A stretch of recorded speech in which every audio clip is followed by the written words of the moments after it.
जय जिनेन्द्र भैया जी। जी।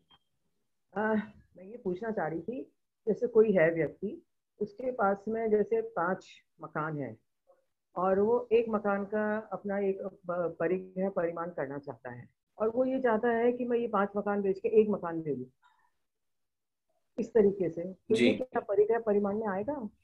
देखिए, अगर उसने पहले कोई नियम नहीं लिया है और अगर वो 5 को बेच करके एक करना चाह रहा है और उस एक का संकल्प लेना चाह रहा है, तब तो कोई आपत्ति नहीं है, कर सकता है।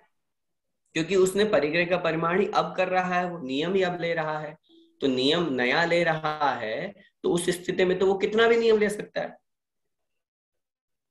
अब रही बात, अगर उसने नियम ले लिया, फॉर एग्जाम्पल उसने लिया कि मैं 2 मकान रखूंगा। अब हुआ ये, आचार्य भगवान उमा स्वामी महाराज ने इसका वर्णन किया अतिचार में। हुआ ये कि 2 मकान उसके पास में थे, तो बगल वाला मकान जो जस्ट बिल्कुल एक ही दीवार थी दोनों की, जोड़ के वो वो बिक कम रहा पड़ था। गया। अब उसके मन में लोभ आ गया, तो उसने ये सोचा कि मेरे 2 ही का तो नियम है, मैं अपने उस मकान की दीवार हटा करके उसको पूरा एक पोर्शन बना लूंगा, तो 2 हो जाएंगे, 2 के 2 ही रहेंगे। ये उसके अतिचार लग जाएगा, ये दोष लग जाएगा।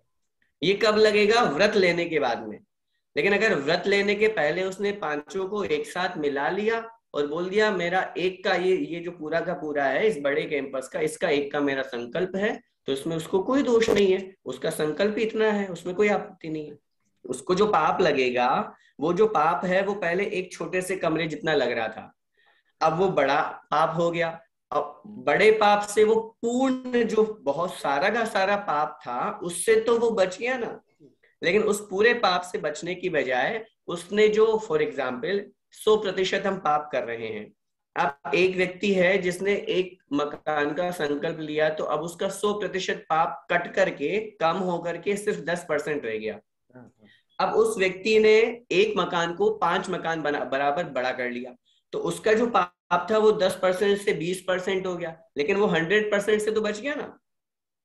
तो पाप तो है, जितना बढ़ाओगे तो उसके निमित्त से पाप तो रहेगा, लेकिन चूंकि कहीं ना कहीं तो सीमा हुई, कहीं ना कहीं तो संकल्प हुआ, तो उस अपेक्षा से उसका वो व्रत कहलाएगा, पुण्य लगेगा, उसमें कोई आपत्ति नहीं है। उस चीज के प्रति हमारी आसक्ति कम होनी चाहिए। अधिक के प्रति आसक्ति कम हुई, आसक्ति कम लेकिन होनी वो जितना अपन ने सीमित किया दायरा, उतने उतने के प्रति तो आसक्ति है ही सही। चाहिए। ऐसा। जय जय। ठीक है, जय जिनेन्द्र। बस आज के लिए इतना ही, शेष प्रश्न कल की कक्षा में देखेंगे। बोले द्वादशांग जिनवाणी माता की जय जय। संत शिरोमणि आचार्य भगवंत 108 श्री विद्या सागर जी महामुनि राज की जय। जय परम पूज्य गुरुदेव निर्यापक श्रवण मुनि पुंगव श्री सुधा सागर जी महाराज की जय। जय।